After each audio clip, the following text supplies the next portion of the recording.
ఏంటండి ఫ్రెండ్స్, ఈ పూట మన వీడియో ఏమంటే అందరూ కూడా ఎంతగానో ఎదురు చూస్తున్న వీడియో ఈ రోజు ఆ సీక్రెట్ అయితే ఈ రోజు రిలీజ్ చేస్తున్నానండి. మా అత్తగారు ఎవరు అన్నట్లుగా ఫ్రెండ్స్, ఇప్పుడైతే మా అత్తగారిని మీ అందరి ముందుకు తీసుకొస్తున్నాము. తను ఎవరంటే ఎంతో మా ఫ్యామిలీకి ముఖ్యమైన వ్యక్తి. తను మమ్మల్ని ఎంతో మంచిగా చూసిన వ్యక్తి. మా వారిని తను పాలు పెరుగు మోసి ఎంతో కష్టపడి తనని కని పెంచి సాకి నన్ను తీసుకొచ్చి తన కట్టబెట్టి అలాంటి వ్యక్తిని ఈరోజు మీ ముందుకు తీసుకొస్తున్నాను. తను ఎవరంటే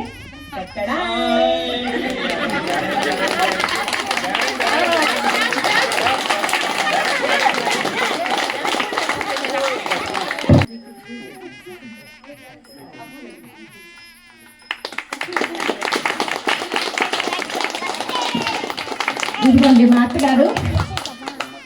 చెప్పాలంటే ఈ ఆశ్రమము తన కోసమే పెట్టాను.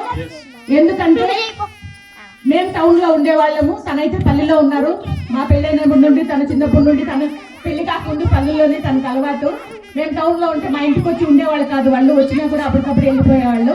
తను మన దగ్గరే ఉండాలంటే ఏం చేయాలా అని నాకు ఆలోచన వచ్చింది. ఇప్పుడు మా ఇంటికి వచ్చేవాళ్ళు వచ్చినప్పుడు ఏం చేసేవాళ్ళంటే వీధుల్లో మామూలుగా పూసులు దారాలు గాజులు అమ్మేవాళ్ళు వస్తారు కదా, అలాంటి వాళ్ళ దగ్గర ఒక్క తాంబూలు వేసుకొని కూర్చొని వీధిలో కూర్చొని అరగల మీద కూర్చొని మాట్లాడుకొని టైం పాస్ చేసేవాళ్ళు. అప్పుడైతే మాత్రం తనకి ఇంటికి పోలా పల్లికి పోవాలని గుర్తొచ్చేసాడు.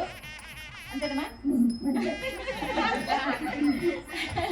దాన్ని చూసి నాకు అనిపించింది ఇలాంటి వాళ్ళని మీకు తోడుగా పెడితే మన దగ్గరే ఉండిపోతారు కదా అన్నట్లుగా. దగ్గర 50% కూడా మా అత్తమ్మ కోసమే నేను ఆశ్రమం పెట్టాను. ఆశ్రమంలో తనను ఉంచుతూ తనతో పాటు ఆశ్రమ వాసన కూడా పెట్టుకున్నానండి. ఇప్పుడు నువ్వు ఆశ్రమంలో ఉన్నావు కదా, బాగుంది. ఊరిపోతావు ఏంటన్నా? పిల్లలందరూ వచ్చి పిలుస్తారండి, కానీ ఇక్కడికి ఏ ఊరికి వెళ్ళరు. తను నీ కొడుకంటే ఇష్టమా కోడాలంటే ఇష్టమా? ఒకటే చెప్పాలి. ఎవరికన్నా ఒకటే చెప్పాలా?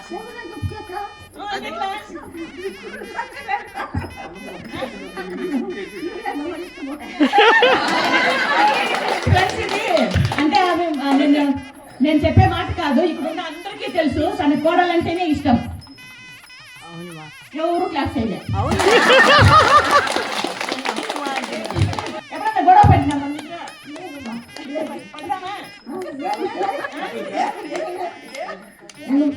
నువ్వు ఎంటెట్టుకో, నేను రోకలు పడేసుకో.